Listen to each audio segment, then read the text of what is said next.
Hi, this is BB. Um,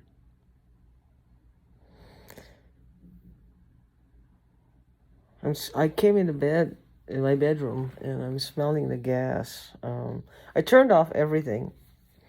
I turned off the breakers, all the switches. I turned them off. I do that at night now, sometimes, but most times I just leave it on like once or twice. But I've turned them all off right now so that But I'm smelling this gas and there's a pain in my tummy and my nose and my forehead. My head hurts. I don't know what kind of gas it is. This is what they do because they tend to, this is their show of power. This is what they want. Now I'm thinking something. Like I'm hearing one of these people say, talking about putting a needle in my neck. Like just putting a needle in my neck. I don't know what that means. I mean, I know what it implies. I don't know, it's something they want to do, they're planning to do, they're thinking of doing. I have no idea. I don't know what it means. But I'm just thinking something. It's like, what is it that these people possibly need? I don't have anything. Everything that I could have possibly inherited is missing. Even an actual bank account and shares from a bank, I can't find them. There's no account that was closed. There's nothing there with anything remaining. They just can't find any traces of these things.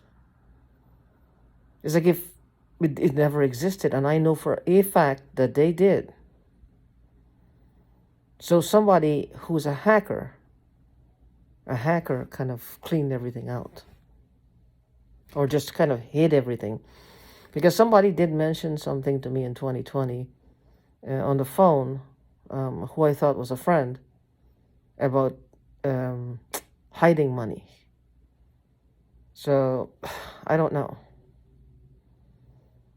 I'm guessing they must have really, really they ripped my country. They ripped my country. A lot of people come over here, they leave all their property, they leave all their jewelry, they leave everything there, and then these people just go and they clean them out. They sell them on the black market, they sell them, I don't know where they sell them, and then they make money. And I guess they do it all over the Caribbean, not just there. And then when there's a drain somehow, or the people start wising up, or the government is starting to wise up, they start here too, because it's become now like a disgusting habit. It's like this is the only way that they can make money, because you have more of them now coming up and seeing that, well, my friend did this, my brother did this, my sister did this, my aunt did this, my dad did this, and they want to do the same thing. So, anyway, I just don't understand, though, how they would be able to do this. Why would they want to do this to one person and one woman? Where do you go from stealing money or stealing something of value that's worth a lot of money to wanting to kill someone? Because I was asking one of the voices earlier, what, what does that mean? What's the mental leap here? How do you go from a mental leap from wanting to kill someone, from wanting to steal something? Now, these are inanimate objects. These are not things that you need my signature for, or you need my thumbprint for, or you need something. You just need, basically, to sell them. So you sell them and you make money. Whether you sell them on the black market or you sell them through the proper channels. Because remember, these are inanimate objects. These are not things that carry my face on them. So where do you go from that to wanting to kill me? To literally wanting to kill me? Well, I don't understand. I never look back for these things. It just seems to me this is so unfair. I never look back for them. I've had a few tumbles in this country, but I always manage to get up and move on. My life was not a bed of roses. I haven't taken anything. Because I don't understand any of this. Where do you go from that to this? That's it just boggles the mind, doesn't it? That people would actually go from stealing. This is something you would see in a movie, not something is just happening in real life. And I think that that is part of the problem here. It's like a fantasy. If they believe if they can keep playing a fantasy, like a virtual reality game, make fun of it in this virtual reality. I used to call it a surreal reality. I think it's virtual reality because it felt surreal somehow. Whatever the fuck it was, it felt surreal. It's like you're there, but you're not there.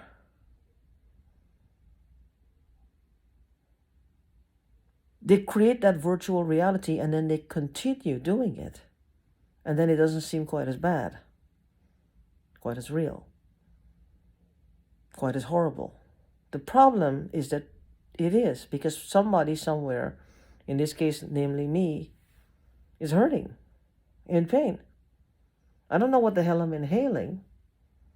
My head is hurting, my blood pressure is high, everything is hurting. And I'm smelling the gas still, and that's the problem. It hasn't stopped. And I don't know if I want to run out of here. I don't know what to do. To them, this is funny. That's some funny shit. They just don't care. These people, I believe personally they're on something. They're on something. It might not be actual drugs, because if there's a drug test, they need to come up clean. But whatever it is dulling their emotions. They're administering what they do to us on themselves in a milder form.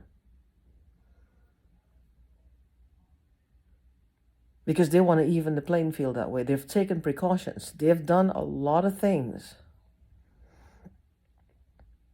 to if somebody challenges, should something arise, somebody's suspicious, somebody accuses, somebody points a finger, somebody says something, police starts to dig around and investigate. First of all, they're not going to find any drugs on them. I'm pretty sure of that. And they wouldn't know what to look for anyway. And they're banking on that. But this is something that's very, very real, unfortunately. And the police need to take note of it. They need to start looking into it. I mean, how many complaints you're going to have regarding the same thing, the same symptoms happening, before you realize, well, look, here's a pattern here. I don't get it. I don't understand. I mean, how do we have to start dropping like flies before they can see there's a pattern here? But I'm just looking also at the chain of command. I've mentioned this before, and take note of this. For them to want to kill somebody and to get away with it, I mean, their intention is not to kill someone or destroy someone and get caught. Their intention is to get away with it. How do they get away with it? They have to have a chain of command here, including up to a coroner. And the dead body is in front of them. It goes. The report goes a certain way, regardless of what they find. That's some big bucks we're talking about there. Big bucks.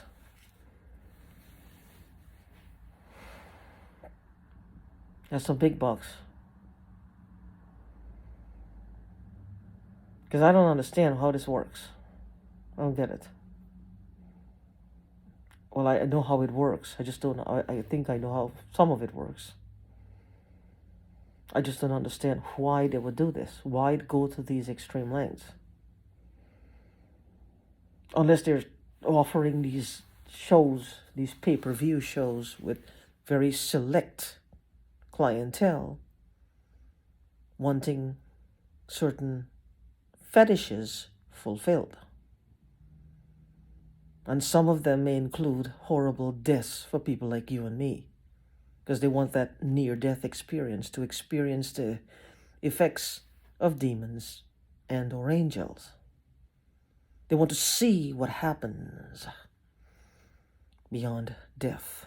Death is going to come soon enough for them. That's not enough. Somebody has to die so they can have an experience.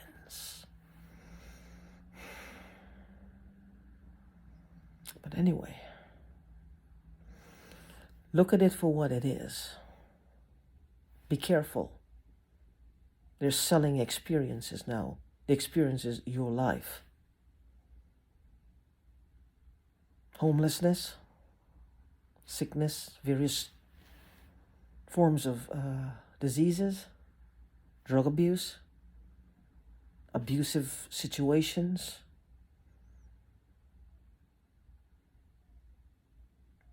people destroying themselves. These are experiences these people are selling. And it's getting more and more horrible. We have to band together to stop this. Otherwise, it's going to get worse.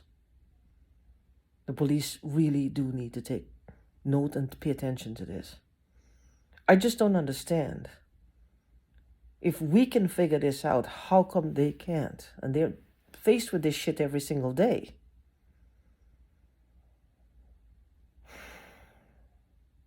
Is it sad or pathetic? I don't know. I don't get it. But anyway, if somebody is asking for help, just listen to them. If they're hearing voices, ask them for consistency what the voices are saying.